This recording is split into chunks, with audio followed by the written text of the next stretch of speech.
but the heartbeat of the Jewish people lives in places like Tampa. The energy, the quality over quantity is really the soul of the Jewish people. And so it's beautiful to see you guys coming out on short notice, rainy, humid night, just to be a part of this beautiful shul community. It's growth that we're here to be a part of. So I want to begin tonight by taking you back for a moment a number of years ago to a small area just outside Tel Aviv where there was incredible construction that was booming. And the mayor of Tel Aviv and his wife decided one morning to go for a walk and see the expansion of the community.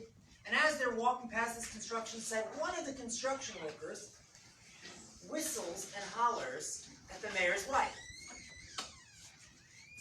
So they both stop in their tracks, and the mayor's wife looks. Who is that?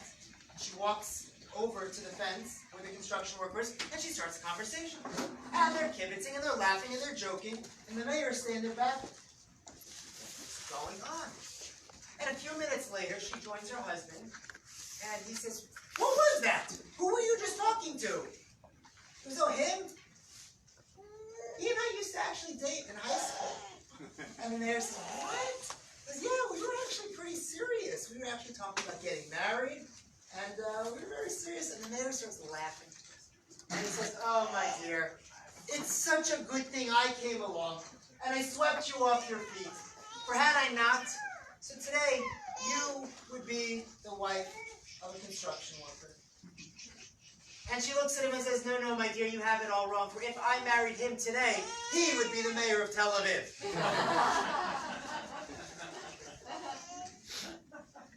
Every single relationship, every marriage out there has its own unique shtick. Right? Every couple is different. And yet there are certain universal qualities that we all share. So, for instance, every single couple in the Jewish community, we enter the marriage under a chuppah. We have that experience of standing with our friends and family, with witnesses, and we go through the Sheva Brachot, the 7 blessings. Something's very interesting about those 7 blessings, because there's some lines in there that have nothing to do with marriage. Mesameach Tzion b'maneha. That Zion, Israel, is in ruins and should be rebuilt. Oh, Yeshama v'ara Yehuda v'chutzos Yerushalayim kol sasam kol simcha. We sing this at weddings. A song about, again, the ruins of Jerusalem coming back to life. It's lovely, right? Why not stick that in Shabbos Kiddush? What are we doing saying it under the chuppah? What does that do with the marriage? So I'd like to suggest the following answer. We know that God's presence is everywhere, in all places, time, and space. However, we should be so fortunate to live in an age where we have Jerusalem rebuilt, where within Jerusalem there's the Holy Temple, known as the Beit HaMikdash, good? And so the Beit HaMikdash is a physical presence for God to rest within. And we come to Jerusalem and we offer our offerings and our prayers and our services. Today, unfortunately, the last 2,000 plus years, we don't have that temple. It's been destroyed. So when we have the temple, where does God's presence reside in our physical world? The answer is in that temple. Okay. Well, we don't have that temple, Gary. Where is God's presence supposed to reside in our physical world? The answer is, let me say it better, within our marriage. The institution that welcomes the Almighty is the Jewish home. Because that's why under the chuppah we're talking about, oh yeah, Jerusalem was once destroyed. Jerusalem should be rebuilt. But until then, you know what we got? We got this chuppah. We got the bride and groom. We have the Jewish institution of marriage. So I took it upon myself several years ago to be able to say, how could we, as a community, strengthen the institution of Jewish marriage? And I conducted a doctoral dissertation. I spent 5 years doing a research study to look specifically, cutting-edge research, it hasn't been done before, at looking at Jewish couples, specifically in the Orthodox community, which is the least studied population, and understand, why are people getting divorced? Who do they turn to when they're struggling? Do they turn to their rabbi? Do they turn to their friends? Do they turn to their therapist? And I dug deep to understand what's happening within our own community. And I hope unfold some fascinating research, and I want to give you a little bit of a taste as to what I learned and also what we can walk away with. I'm hoping to give you perhaps some practical, tangible ideas. So the first thing, let me ask you this. You probably have all heard the statistics. What are some of the reasons why couples get divorced? Sephora? First marriage is usually fights over children. Good. Second marriage is because it's a blended family typically, and What's there's the a first lot one? of stress in parenting Financial. the children. Okay.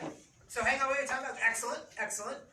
So she said, first marriage you pointed out. So things like money, finances, kids, physical intimacy and sexuality, these tend to be what, at least in pop culture, people are saying, oh, that's the reason marriages end. So I have a little secret. It's not true. It's not true.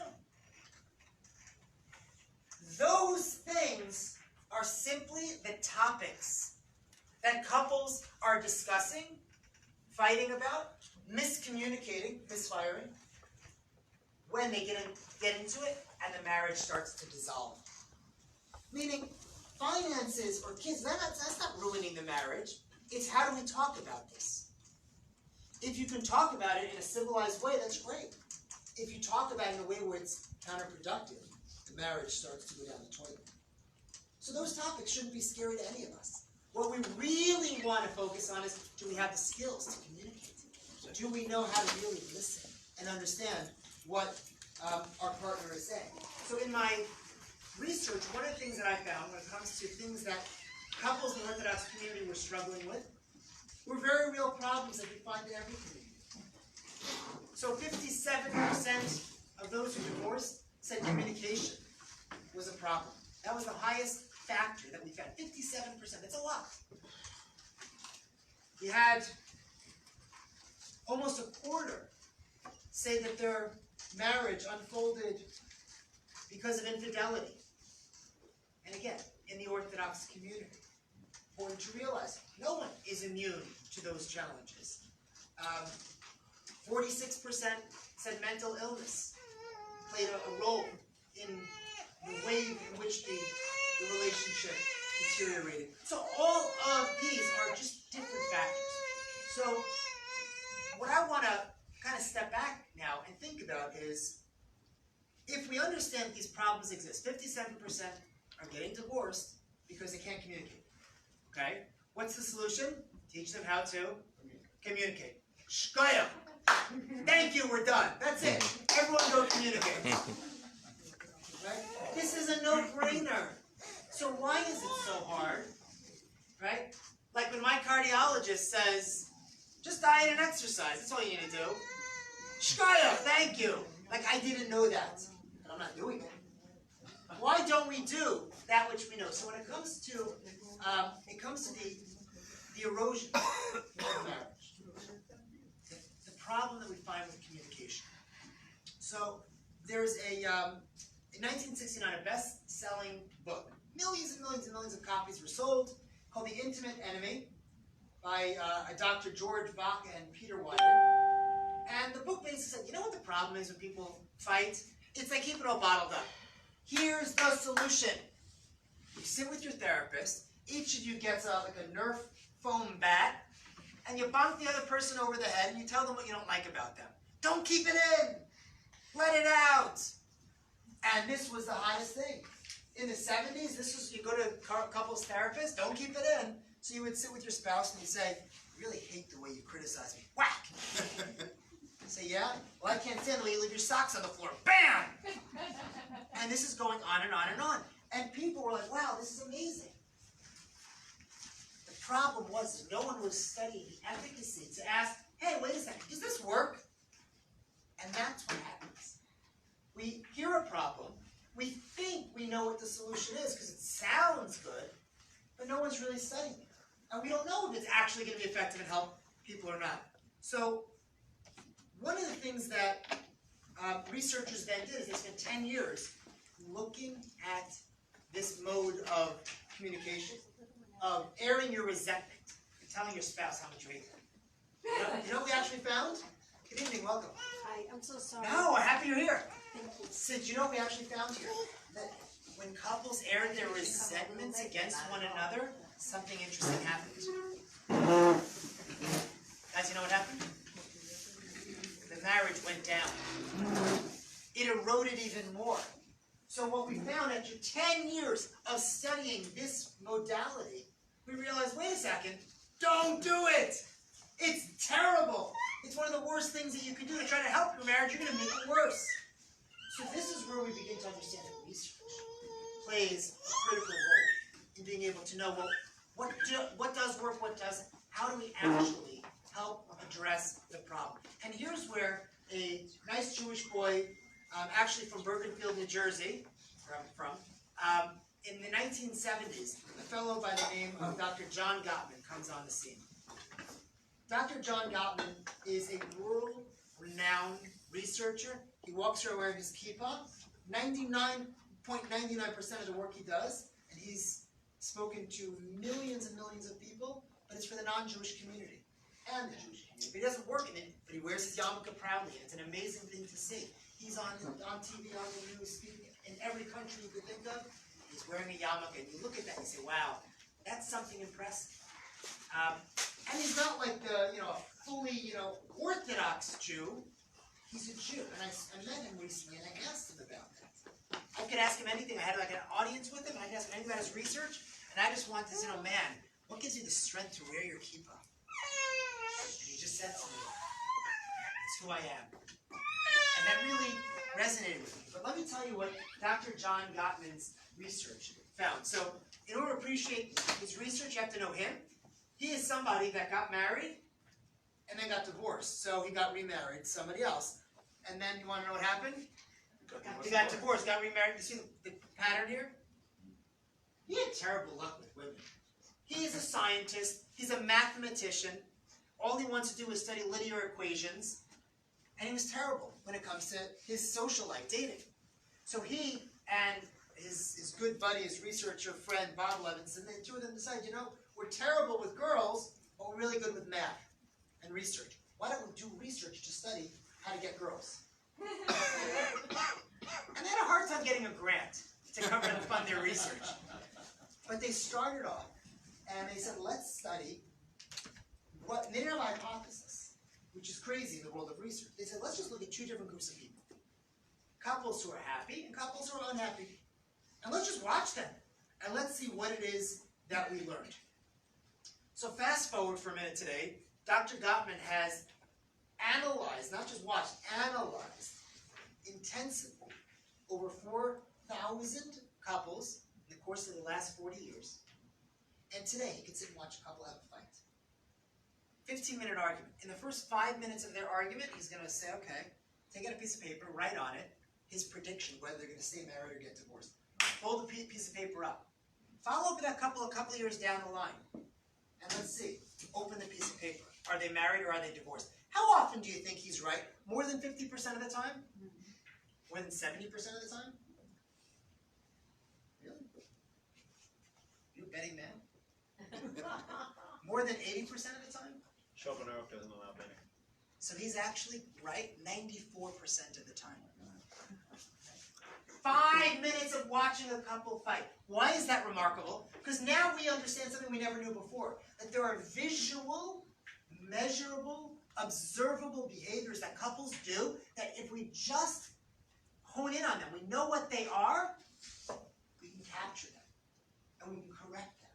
Those few things, like we have to solve for x, whatever x is in that equation, if we just figure out what those things are, fix them, and the relationship gets improved. When I started, I said, well, let's just fix communication. But we don't know what communication is or what it isn't. Dr. Gottman figured it out. He can look, he can predict, and now we know. 94% accuracy. And I myself am a Gottman therapist, and I have a private practice in New Jersey where I work with couples, Jewish couples, non-Jewish couples, rabbis, everywhere in between. And I use the Gottman method exclusively because it's 100% research-based. So I don't have to make anything up. Everything that I do with couples, I know is rooted on very thorough research. So to most couples, and you say, how's your marriage? Average couple. What do they say? Great. Could be better. Whoa. Two opposite extremes. I'm I'm not you. You have a friend who says that. Gary, we should talk afterwards. Okay. So that's an optimistic answer. Great. Unless you don't really mean great. I guess it depends on who you talk to. Right. Yeah, I guess your real friend who talked about real. Sure. So the average person, we say, how's your marriage? They'll say, it's fine. It's fine. Rarely do you hear people say, oh my gosh, I have the best marriage. I love my wife. I love my husband. We're so happy. Every day is a fancy. It's like Disney. It's amazing. I love my. I'm so excited. You see that person, you want to kill them. Okay, like that's that. Like no one likes that guy, right? But we don't really see that. Most people, they just simply say, "How's your marriage?" Fine. So is fine good or is it bad? Sounds like it's okay, right? Is it fleshig? Is it milchig? That's parv, right? It's somewhere in the middle. In the middle. Not meat, not dairy. It's right in the middle. But what we have to appreciate is that being fine is actually not fine. And so there's another phenomenal researcher, a woman by the name of Dr. Shirley Glass. She passed away a few years ago. She wrote a book called what is it called? Not Just Friends. And she basically talks about her research working with infidelity. And how she said that so many of the cases of infidelity were people who were at work, their marriage was fine, and they open up to a coworker of the opposite sex, and they start talking, and just suddenly, like, there's a little chemistry, and there's a spark, and they weren't looking. They weren't looking for an affair, but it evolved. And then it happened, and no one saw it coming. And what she says is, I keep saying all these clients, hundreds and hundreds and hundreds, who have the same story. I didn't see it coming. Why didn't you see it coming? Because my marriage is fine. And that was when it occurred to her, and a light bulb went off. That being fine does not mean you have a good marriage. Being fine is actually a risk factor. Because it means you're not actively celebrating, working towards growing your marriage, improving the quality of your communication, understanding, friendship. All you're doing is you're kind of like on cruise control. It's fine. Is there anyone here who goes into the club and aspires to have a marriage that's on cruise control? I really hope. Oh, just see me afterwards. I really hope I can have a pretty boring, adequate marriage. Pretty uninspiring, man. Like, we should want more. So this idea of being fine is not really the goal, and it's not really a safe place to be. So when it comes to communication, healthy communication, so there's really two different forms. Think of it like a game of catch versus a game of ping pong. Tennis. What do you do in a game of catch? I throw you the ball, what do you do? Catch it, what do you do next? And what do I do? Catch it, right? That's a good game of catch. When is catch a bad game? If I throw it to you and you drop it. Imagine if I throw it to you in a way it's going to make you drop it. Are you going to be a fun person to have a catch with? No. That's terrible. Right? If you think about the game of ping pong, the whole point is to make the other person miss it. I'm just going to keep sending it back to you, sending it back to you, sending it back to you, in the hopes that you'll miss it. You'll drop the ball. The whole goal is you win when they drop it. So you have two different types of couples. We have the couples who communicate like having a catch. When you throw me something, I hold it. I hold it near my heart. And I really keep it. And then I throw it back to you and you do the same. You hold it, you keep it, you cherish it, you value it. And then we have those who are playing a game of ping pong, where the whole mode of communication is to try to get the other one. Like, I win when you lose? Who wants to be married to a loser? Right? You make them lose, and then you're stuck in a marriage with somebody who's a loser. That's not good. The goal is never to win. And the goal is not to make the other person lose. The goal is to have friendship. Friendship means you hear one another. And that's really the foundation to what makes a successful relationship. So what happens if a person doesn't feel safe in their relationship? So suddenly they can't communicate freely. They're afraid to have a catch. What happens if there are things we want to communicate that we're not comfortable communicating? So for instance, is every single couple entitled to enjoy good physical intimacy between the two of them on a regular basis? Why not? However, what happens if one spouse is not quite in the mood? It doesn't happen. And then, how does the other person feel? The person who's interested, you feel rejected. So that means every couple's sort of allowed to have this experience, but you also have to have the right to say, I'm not in the mood, or I don't want to. But as soon as you say that, the other person's going to feel rejected. So how do we set up a relationship in a way that we're telling people you should be able to say no, but at the same time you're going to ruin your marriage? Because you're now married to someone who feels rejected, I don't want to talk to you anymore, leave me alone, you hurt my feelings.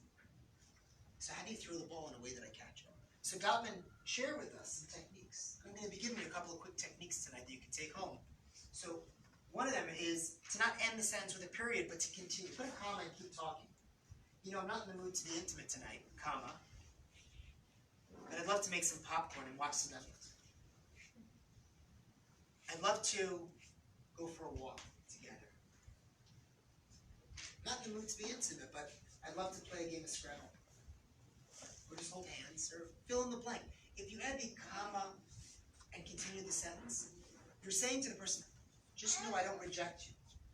That's an example of communicating in a healthy way where you're enabling the other person to catch the ball rather than slamming the ping pong ball back at them and then they drop it and then nobody feels good. Right? Does that make sense? Sort of as a quick little technique. And by the way, one of the things that the research that Gottman did found was that when, for instance, after a woman has a child, so her libido is 6 times lower than her husband's. She's a little tired. Right? So for months after she's nursing, correct. I'm not just talking about the next day. So this could be 6 months or a year, where his libido is 6 times higher than his wife. So then, what's going to happen to the quality of the relationship when you have that level of a disconnect? So here's another fascinating thing that Gottman found. Is it okay to fight in a relationship? Of course. But again, how you fight makes all the difference. Gottman found that 70% of the successful couples that they say are successful live in perpetual conflict over unresolvable gridlocked issues. Things you will never, ever solve, but you could be okay with that. Now, I don't understand something. How do you call those the successful couples? Those, to me, sound like the ones that are failing. Right? So, let's take a step back further and understand how did Gottman get to these numbers? How did he get the research?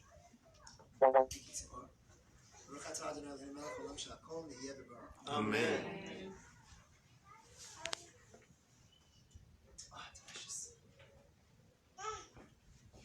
Okay, so here's what Gottman did. As a young researcher, he set up a laboratory, which the media later called the Love Lab. Basically, it was like a bed and breakfast. You'd invite couples to come and spend the day or 2 days just talking. And it was like a regular date, hanging out. The only difference is that, you had one-way glass with a bunch of researchers watching you. And you had cameras mounted all over the place for them to record every motion. And you're wearing a monitor around your chest, a Holter monitor to be able to record your heart rate. And you're wearing something to record your sweat glands. And they would do urine sample testing whenever you needed the bathroom. And take blood every couple of hours as well to see what was going on inside your body. And they had these monitors on the chairs to see how much movement you were like shaking your foot. And they would swivel and they would see. So basically it was like a regular date other than those things. What they found was that couples after 20 minutes just sort of acted normally. But they were able to watch and then rewatch because they recorded every couple. They go back and play the video tape. They were coding facial expressions. When my wife says something to me, do I go, that would be coded as a facial expression? Am I actively listening and nodding? Am I making eye contact? They studied every single thing to see what are these couples doing. And so, for instance, in one of their studies, they looked at 130 newlywed couples, followed them, and 6 years later found that 17 were divorced of those 130. Okay. So now, when we look more closely at those couples, so one of the things we want to try to understand is, okay, so kind of what went wrong with those couples. So you put them into 2 categories. We call them masters and the disasters. Okay? So what he found is that there's something called turning towards. as he describes it, turning towards. Turning. Turning towards. Oh, turning. Okay. So turning towards somebody is really a reflection of the quality of friendship that you have. And he found that those couples who were the disasters, the ones who divorced, how often did they turn towards their spouse? About a third of the time, 33% of the time, they turned toward their spouse. And they got divorced. Their responses could have been completely boring or adequate, but they were engaged. So as an example, they might say, honey, what are you reading? And the spouse might say, oh, it's a pretty boring book about Winston Churchill in World War II. Okay. Gottman would be jumping up and down and say, that was a successful interaction between a husband and wife. It doesn't look exciting, but what it shows is, I picked my head up from my book, I turned to my wife, and I said, oh, it's a book about Churchill. Successful couples do that. They lift their head, they turn, they answer. They don't just say, uh-huh. So if I turn to my wife and I say, can you pass the salt? And she goes like this. Did she accept my bid for communication? No. I asked for something, she gave it to me. On the surface, it seems like perhaps she did.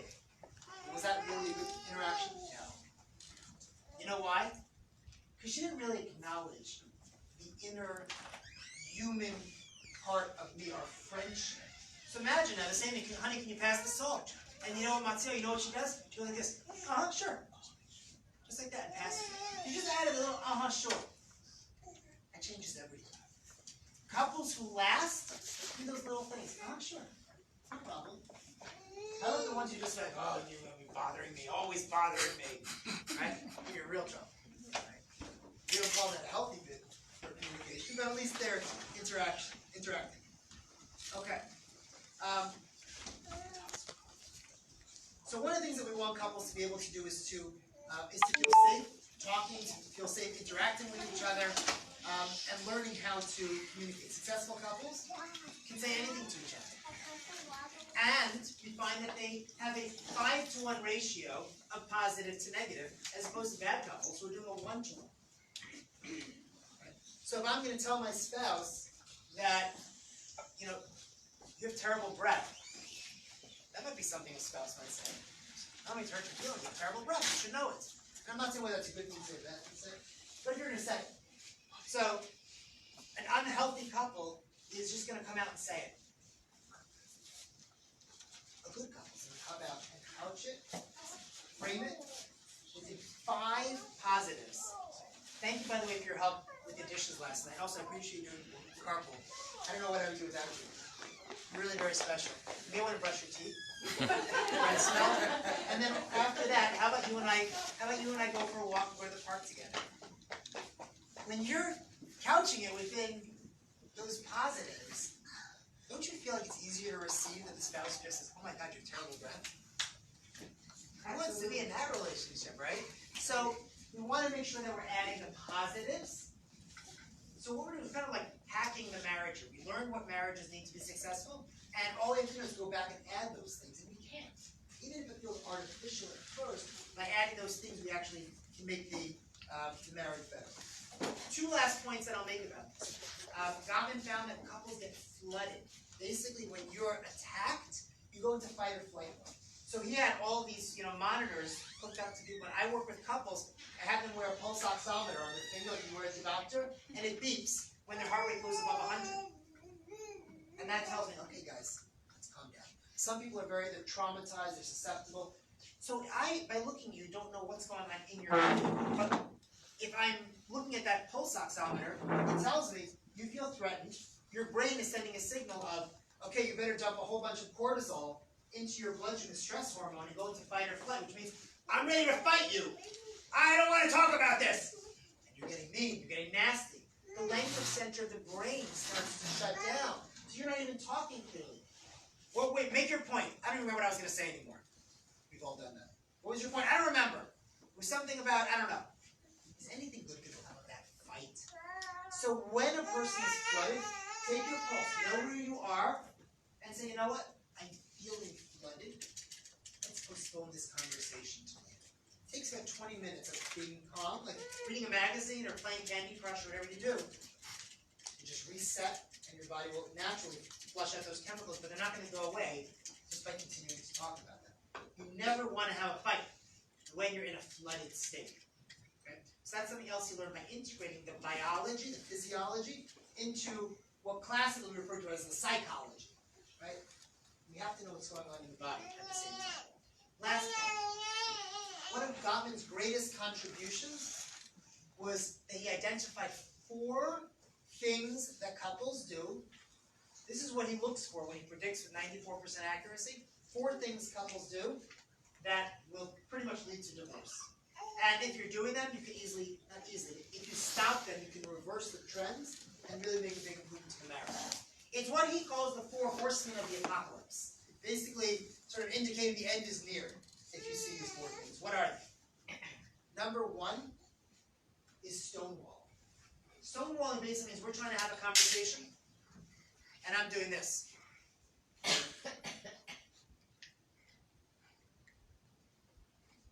I engaging with you? You threw me the ball, and I'm not even acknowledging it. Right? I let it drop. So in a healthy relationship, we have to be able to talk to each other. And that means we can't stonewall. And when I work with couples, and let's say the husband, or usually I think 85% of stonewallers are men. So if the wife says something, the husband's just sitting there and he's just like staring at his shoes. I say to her, hey David, it kind of looks to me like you're stonewalling.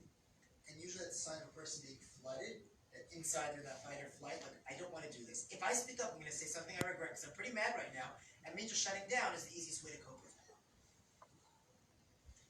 And so therefore stonewalling is something we have to be mindful of. The next thing is something called defensiveness, right? So when you throw the ball at me, I don't want to catch it. I pick up a big old bat and I throw it, send it back to you.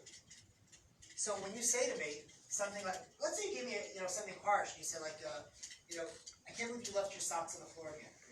It's not a nice way to communicate. But let's say you said that. So I can say, you're right, I'm really sorry, let me pick that. That's accepting influence, another important term that Gottman coined.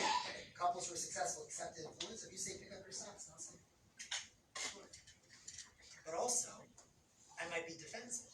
So when you say, I can't believe you left your socks on the floor, and my response is, me? Who's the one who always leaves her stuff piled up all over the bed? I'm just talking theoretically. I'm not describing my own house, by the way. So what I'm being defensive means I just pointed the finger back at you. You want to attack me, I'll attack you back. How about we just stop and catch the ball and say, I hear what you're saying. It really bothers you that I leave my socks in. It's easy, I can fix that. Right? Because we're friends. We're friends who want to fix those things. The third one is criticism. Criticism is a terribly destructive, I should say, trait that couples often do. Sometimes it's passive-aggressive. Sometimes it's outwardly aggressive. Like, what are you, a moron? Right? You don't know at this point, where the cutlery goes? Are you stupid? Right? That's criticism. And again, I see it often with couples. And I say to them, I know you're upset, but that's criticism, and we know from the research that criticism will really erode the relationship. So let's try to reframe that differently. So, what do we do when a person criticizes? So we have a solution. It's called a softened startup. So criticism is a harsh startup. The way that the research shows, the way a conversation starts, in most cases, how it's going to end. In other words, conversation starts really rough, it's going to end badly. It's going to end badly. Conversations don't tend to start harshly but end nicely. But if you start them nicely, they end nicely. So they're kind of bookends. So what do we want to do? We can reverse engineer it, hack the conversation by going back and saying, let's make sure that the conversation starts well. So here's a softened startup. So let's say, going back to the example of the socks on the floor. So instead of saying, like, are you thick? You just leave your socks on the floor. I've told you 100 times not to do that. What's wrong with you? That's one way to say it. Don't. The second way you can try to soften startup is the following 3-part formula. Part number 1, you say, I feel. Remember this, I feel. And and you fill in the emotion. I feel sad. I feel very alone. I feel ignored. I feel hurt. I feel mad. About what? When you leave your socks on the floor. I feel sad. When I come in and see that your socks are on the floor. Third part, I need it. You just put them in the hamper every day. I feel about what I need. And when we do that, it disarms the other person. Because you're not saying, you're an idiot for leaving your socks on the floor. Instead, you're saying, this is my feeling. Are you going to argue that? I feel sad. No, you don't. You can't fight that anymore. When someone says that they feel, there's no more fight. The only answer is, I'm sorry. Yeah. I need you to pick it up. Pick it up. So I actually tried teaching this to 12-year-old twins. I tried teaching this to them because they're always like fighting with each other. Akiva and Aliza. So Aliza, she's like a real sharp one. So I said, Aliza, I'm going to give you a little technique that's going to help you like disarm your brother. So I took her to the other room. I'm like, okay, I feel about what I need. I'm going to practice it. She's like, okay, I got it. I'm ready to go. Like, try it with your brother, and you'll see. It's going to change the whole relationship. No more fighting. She walks over to her twin brother, and she says, Akiva, I feel very angry, very sad. And she's thinking, when you act like a total and complete butthead. And I'm like, no, that's not it. That's criticism, right? But she had the right idea. We still are working on it. But these things take a little bit of time. I guarantee they're awkward the first few times they do them. But after a little while, it's very natural, and it actually feels cathartic to say, cathartic to listen to. Okay, the last of the four horsemen. So we had criticism, defensiveness, stonewalling. The last one is the worst. The last one is correlated with divorce in 94% of the cases where we see it. Really bad. And that's contempt.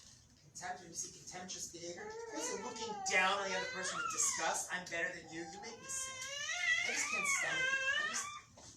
I don't know what to do with it. I don't get the same room as you. When couples act contemptuous, it's really bad. And again, the solution, the cure to doing that is being able to have a softened startup and use an I statement. Don't talk about you. Talk about I feel, I need. Not you're a jerk, you're this, you're that. But to talk about me so that the person can understand what it is that it's happening for them in the relationship. So what I want to sort of conclude with is here we are on a beautiful shul, and I want to take this back into our tradition and look at this very quickly next to the lens of vision. Because when we open up the very beginning of Bereshit, who do we meet as the first married couple? Adam and Eve, Adam and Chava. How many people here have a dream to aspire to have a marriage like Adam and Chava? Where they eat the apple and get thrown out of the garden. She made me do it. Why'd you eat it? It wasn't my fault. Right? Criticism, stonewalling, defensiveness, right? I don't know a lot of people who say, I want to have a marriage like Adam and Eve. However, they're a very transactional relationship. She's known as Ein Kol Chai, the mother of all living things. Right? He is the Adam, from the earth. They're functionaries, is what they are. They're placeholders in humanity. Their job, create humanity. They do it. Are they there to serve as the example of romance? No. Fast forward to the next major generation, 10 generations later, and we get to Noah. And the Torah describes how he, packs up his family and says, we're going into the ark. And does his wife fight him on that? No. She should get like Woman of the Year, Woman of the Century, Woman of the Millennium Award for this woman just saying, sure, honey, let's go into this big boat and lock ourselves in with all these animals. Like, what a woman, Aisha Chayil. She's amazing. And what does the Torah call her? What's her name? No name. She's known as Aisha Noah. Mrs. Noah. She doesn't as much as have her own identity. Because like Adam and Eve, they're placeholders. You're there to say, okay, so just like Adam and Eve created humanity, okay, now it gets destroyed. What did Noah and Mrs. Noah about? Recreating humanity. We do it a second time. But it's not, it's about surviving. It's about, being able to populate the earth. It's not about the romance. So if I ask you to open up a Chumash and look in the Torah and show me the first conversation that you can find in the Torah that goes between the husband and wife talking to each other. Who has that first conversation? Abraham and Sarah. 2,000 years into the creation of the world, we finally get our first sentence recorded. Why is that? More importantly, what did they say? Right? If the Torah waits 2,000 years to tell us the first conversation ever said, aren't you dying to know what the first thing that a husband ever said to his wife? What'd you make for dinner? Oh my goodness. Yes, dear. No. Listen to this. And I think this says a lot. Anyone here ever ride a camel? Yes. Go to Israel, ride a camel. It's a terrible experience, but it's also something you should do. So, it's not terrible, it's terrifying, but it's wonderful. So, camels smell. If you were to ride a camel for weeks, for months, you would smell. Avram and Sarai were in their 60s, 70s, and they traveled to go to the land of Israel, land of Canaan. They get there, and there's a famine. There's no food, there's no water, there's no vegetation. So what do? They pick up and they leave. And they go down to Egypt. So they're traveling, I assume, on camels. They're on the road, they need a shower. There's bugs, they're dirty, they're covered in dust, they smell. Right? How many of us can't go a 2-day trip without being like, oh my God, I just need a shower? You're there for weeks and weeks on the road. So if you looked at your spouse after weeks and months of traveling, wouldn't you want to say, just leave me alone and The first sentence ever uttered in the Torah in this context. Here we are, they're coming into Egypt. And Abraham turns to his wife and says the following verse. Hinei no yodati ki isha yefat mareat. Wow. Now I see what a beautiful woman you are. That's the first sentence ever stated from a husband to a wife. A one-on-one conversation. Wow, honey, you're beautiful. And by the way, is that the definition of beauty? A woman who's almost 70, covered in dirt, needs a shower? I can think of other images, not that. That doesn't seem like what the Torah is saying. You want to know what makes a good marriage? It's looking beneath and seeing the beauty.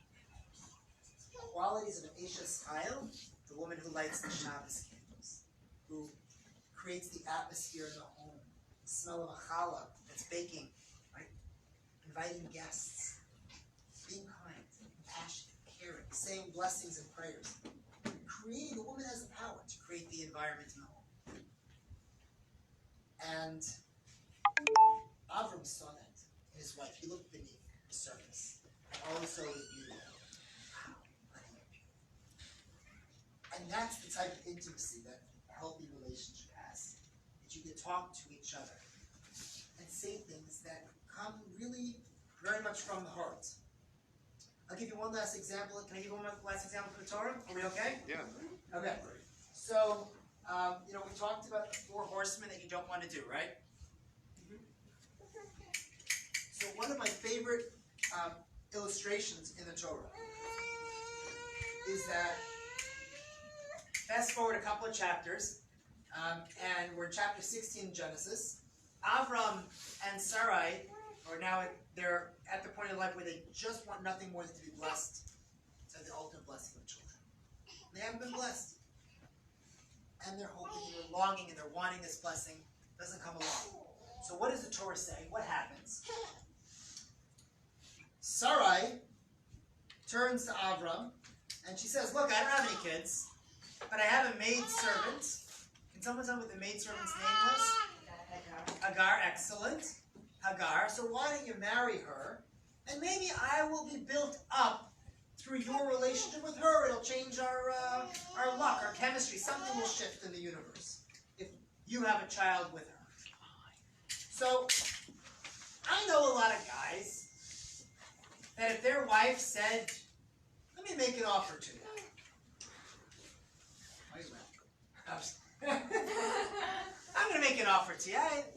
There's this woman here. Why don't you go? Right? How many of them would kick and scream and say, no, don't make me? No. What does the Torah say? That Sarai gives Hagar to Avram, Miketz Eser Shanim, at the end of a 10-year window. Did Avram go running at this opportunity? His wife was barren, she wanted children. She said, take Hagar. Avram still waited 10 years. Because his heart was really with Sarah. He didn't run because there was an opportunity in front of him. So, they finally come together. Hagar gets pregnant. And suddenly, picture the scene. Hagar is standing there with her belly and she's rubbing it. And how does Sarah feel? Heartbroken. Because it's sort of like it's in her face. And the Torah says, Vateka givir teveina. Sarah felt belittled in the eyes of her own maidservant, who's sort of showing off the bump. And Sarah feels like that should have been me. But whose idea was this? Her idea. It was her idea. Sarah is the one who promoted it. So what does she do? Vatomer Sarai al Avram. Sarai comes to Avram. And she says, Chamasi alecha. I'm furious with you, Avram. You know when guys have the deer in the headlights look? This is where it started. You're furious? What? Right? I gave you my maidservant, and now look what's happening. Like I feel belittled in her eyes. How dare you, Avram? What? If my wife said to me, all right, do me a favor, we're going to hang a picture in the dining room, hold it up for me, and let me see how it looks. I'm holding the picture up, and he goes, no, a little more to the left. More to the right. No, an inch higher. Yeah, right there, perfect. Got it, yeah, okay. Take the nail, boom, knock it in. Take the picture, put it up, and she stands back and she says to me, you idiot, what's wrong with you? Why would you hang it up there? I'm so mad at you. What would any normal person say? You told me to do it! I did what you told me! Which of the four horsemen is that? That's defensiveness. I'm pointing the blame back at you. You told me to do it. It's not my fault. When Sarai told Avram, marry Hagar, have a child with her, and he doesn't, she gets mad. What should his response logically have been? What's wrong with you? You told me to do it. I did exactly what you said. Get off my case, right? Listen to this. Yomer Avram Sarai. Avram says to Sarai, here is your maidservant in your hands. Asilato benayit. You may do with her as you please. I support you. It's totally your decision. I'm on board with whatever you decide. Did he get angry? Did he get defensive? What did Avram know in that moment? What did Avram know in that moment? He knew, he understood the source of her pain. What was the source of her pain? Why was she mad? What was behind it all? It was her need to have a child, and she wasn't able to provide. She was in such pain over the longing she had to conceive. And so, was this about Hagar? Was this about Avram? It was really about her pain. Avram looked into her psychology and understood. No, she's hurting. She's in pain. Of course, Sarah, I support you. Whatever you decide, that's fine. So that's me saying to my wife, oh, you want me to rehang the picture?